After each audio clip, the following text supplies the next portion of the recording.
ಇನ್ನು ವಿಶ್ವವಿದ್ಯಾಲಯಗಳ ವಲಯದಲ್ಲಿ ಬಿರುಗಾಳಿ ಎಬ್ಬಿಸಿರುವಂತಹ ರಾಜ್ಯಪಾಲ ವಜುಭಾಯಿ ವಾಲಾ ಈಗ ವಿವಾದಕ್ಕೆ ಈಡಾಗಿದ್ದಾರೆ.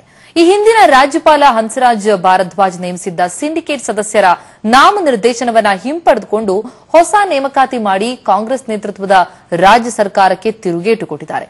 ಈ ಬಗ್ಗೆ ಒಂದು ರಿಪೋರ್ಟ್ ಇಲ್ಲಿದೆ, ಬನ್ನಿ ನೋಡೋಣ.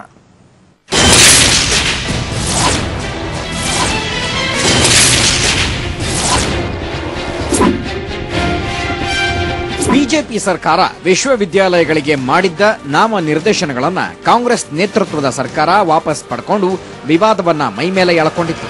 ಈಗ ಅದೇ ಸಾಲಿಗೆ ರಾಜ್ಯಪಾಲ ವಜುಭಾಯಿ ವಾಲಾ ಕೂಡ ಸೇರಿದ್ದಾರೆ.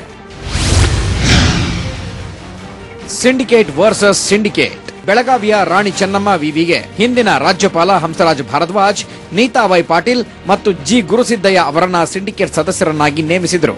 ಇವರಿಬ್ಬರ ಅಧಿಕಾರ ಅವಧಿ ಇನ್ನೂ 3 ವರ್ಷವಿದೆ. ಆದರೆ ಇವರಿಬ್ಬರ ನಾಮನಿರ್ದೇಶನವನ್ನ ವಾಪಸ್ ಪಡ್ಕೊಂಡು ನವೆಂಬರ್ 12ರಂದು ಮಾರುತಿ ಬಿ ಜಿರಾಲಿ ಮತ್ತು ರೇವಣಸಿದ್ದಪ್ಪ ಎನ್ನುವವರನ್ನ ಸಿಂಡಿಕೇಟ್ ಸದಸ್ಯರನ್ನಾಗಿ ನೇಮಿಸಿ ಆದೇಶ ಹೊರಡಿಸಿರುವ ಹಾಲಿ ರಾಜ್ಯಪಾಲ ವಜುಭಾಯಿ ವಾಲಾ, ಹಾಲಿ ರಾಜ್ಯಪಾಲರಿಂದ ನೇಮಕವಾಗಿರುವ ಇಬ್ಬರು ಸದಸ್ಯರಲ್ಲಿ ಒಬ್ಬರು ಮಾರುತಿ ಬಿ ಜಿರಾಲಿ, ಬಿಜೆಪಿಯ ಬೆಳಗಾವಿ ನಗರ ಘಟಕದ ಅಧ್ಯಕ್ಷ, ಮತ್ತೊಬ್ಬ ಸದಸ್ಯ ರೇವಣಸಿದ್ದಪ್ಪ, ಎಬಿವಿಪಿ ಸದಸ್ಯರು. ಇವರಿಬ್ಬರ ನೇಮಕ ಸಾಕಷ್ಟು ಚರ್ಚೆಗೆ ಗ್ರಾಸವಾಗಿದೆ. ಅತ್ತ ರಾಜ್ಯಪಾಲರ ನಿರ್ಧಾರ ಪ್ರಶ್ನಿಸಿ ನೀತಾಬಾಯಿ ಪಾಟೀಲ್, ಗುರುಸಿದ್ದಯ್ಯ ಹೈಕೋರ್ಟ್ ಮೊರೆ ಹೋಗಿದ್ದಾರೆ.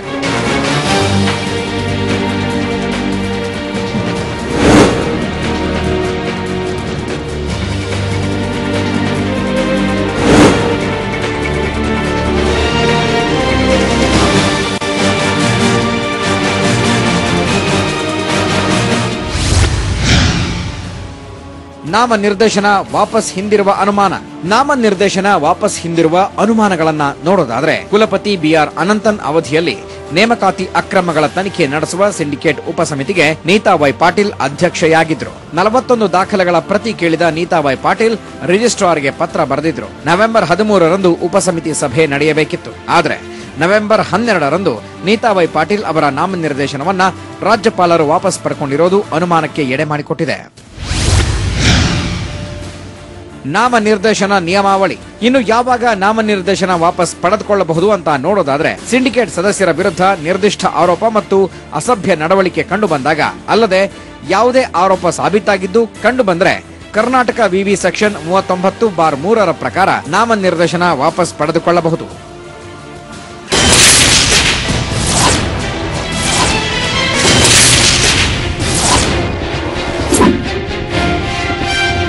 ಆದರೆ ವಜುಭಾಯಿ ವಾಲಾ ಅವರು ನಾಮನಿರ್ದೇಶನ ವಾಪಸ್ ತಗೊಂಡಿರುವ ನೀತಾಬಾಯಿ ಪಾಟೀಲ್ ಮತ್ತು ಜಿ ಗುರುಸಿದ್ದಯ್ಯ ಅವರ ವಿರುದ್ಧ ಯಾವುದೇ ಆರೋಪಗಳು ಇರಲಿಲ್ಲ. ಸದ್ಯಕ್ಕೆ ಈ ಪ್ರಕರಣ ಹೈಕೋರ್ಟ್ನ ಅಂಗಳದಲ್ಲಿದೆ.